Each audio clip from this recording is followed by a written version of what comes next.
कि इस योजना को आज पूरे देश के अंदर लागू करने की आवश्यकता है। पूरे देश के अंदर लागू करने का उन्होंने फैसला किया। दूसरा, हमारी गोवर्धन योजना,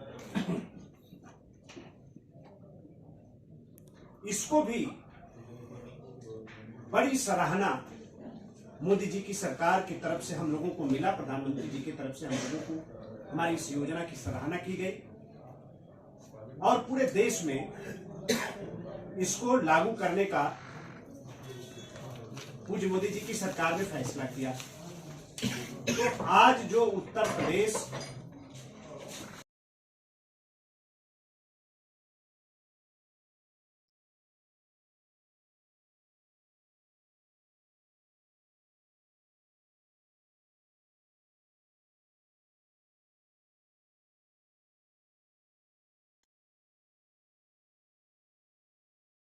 उसका एक ये जीवंत प्रमाण है कि आज भारत सरकार हमारी योजनाओं की सराहना भी कर रही है और पूरे देश में उसको लागू करने का भी काम कर रही है।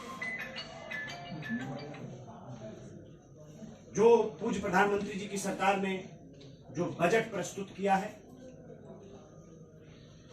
हर वर्ग को, खास तौर पर हमारी जो आधारभूत सुविधाएं हैं, हमारा जो इंफ्रास्ट्रक्चर का क्षेत्र जो है, उस पर फोकस,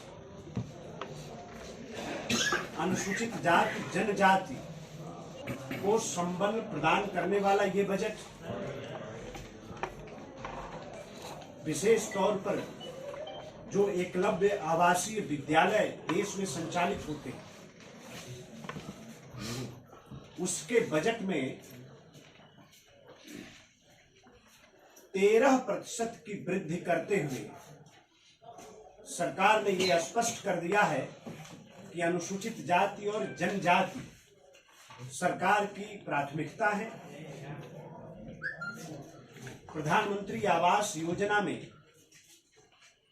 जो 66% की वृद्धि की गई है, वो इस बात का प्रमाण है कि जो हमारे कमजोर हैं लोग हैं, जो हमारे दबे कुचले, जो हमारे वंचित वर्ग के लोग हैं, 75 वर्ष के आजाद हिंदुस्तान में जिनके पास, उनको घर देने का जो संकल्प मोदी जी की सरकार का है, प्रधानमंत्री आवास योजना के बजट में 66% की वृद्धि निश्चित तौर पर आने वाले 2025 तक देश के अंदर एक भी ऐसा परिवार नहीं बचेगा जिसके सर के ऊपर उसका अपना छत न हो। इस संकल्प को देश की सरकार ने देश के सामने रखकर और गरीबों के सपनों को साकार करने का एक सफल प्रयास किया है। हमारे रेलवे के बजट को, उसके लिए एक खुला आसमान रेल विभाग को दिया है। रक्षा बजट में जो बढ़ोतरी की गई है, वो सरकार के उस संकल्प के तरफ, भारत की सरहद की तरफ किसी को देखने की हिम्मत न हो, भारत सुरक्षित रहे, भारत समृद्ध रहे, आत्मनिर्भर बने, इस बात को ध्यान में रख के रक्षा बजट में एक बड़ी वृद्धि हम लोगों को इस बजट में देखने को मिल रही है। कृषि सेक्टर में हमारे अन्नदाताओं की जिंदगी को बदलना हमारी हमेशा से प्राथमिकता रही है। उसमें भी भारी वृद्धि हम लोगों को देखने को मिल रहा है और आधी आबादी को जो संबल प्रदान करता है ये मोदी जी का बजट, स्वयं सहायता समूहों का जो गठन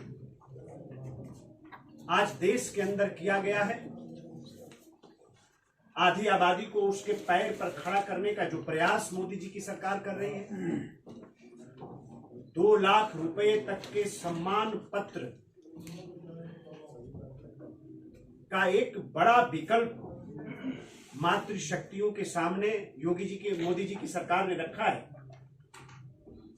मैं समझता हूं कि आधी आबादी जेंडर बस्टिंग को हम लोग सुना करते थे सिर्फ अखबारों के पन्नों में और बड़े बड़े सेमिनार और सम्मेलनों में, लेकिन जेंडर बस्टिंग को किस तरह से धरातल पर उतार कर और आधी आबादी को एक बड़ी ताकत प्रदान करने का काम दिल्ली सरकार की इस बजट में हम लोगों को देखने को मिल रहा है।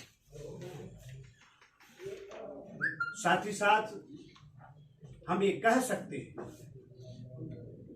कि भारत सरकार ने जो बजट प्रस्तुत किया है, ये अमृतकाल का पहला बजट है जो आने वाले 25 वर्ष का रोड मैप तैयार करता है। आने वाले 25 वर्ष में भारत की दिशा क्या होगी, उसके तरफ इशारा करता है। जो मोदी जी का संकल्प है कि देश जब आजादी का शताब्दी वर्ष मनाए तो भारत विकासशील के दायरे से बाहर निकल के एक विकसित राष्ट्र की श्रेणी में शामिल हो। ये मोदी जी के सपनों को पूरा करने वाला अमृतकाल का ये बजट भारत को विकसित राष्ट्र बनाने का एक आधार तैयार करने वाला ये बजट है। आज हम सब लोगों को बहुत प्रसन्नता है कि आज देश में ही नहीं बल्कि दुनिया में इसकी सराहना हो रही है। और जो बजट भारत सरकार ने प्रस्तुत किया, तमाम बड़े बड़े अर्थशास्त्रियों ने इस बात को कहा है। आप सब लोगों ने देखा कि जिन लोगों ने 200 बरस तक हमारे ऊपर राज किया, उनको पीछे छोड़कर, ब्रिटेन को पीछे छोड़कर भारत आज दुनिया की 5वीं बड़ी अर्थव्यवस्था बना है। जो हमारा बजट आया है, विद्वानों का ये कहना है कि अमृतकाल के अंदर भारत दुनिया के तीसरी बड़ी अर्थव्यवस्थाओं के देश में शामिल हो जाएगा। ये बजट इस तरफ इशारा करता है।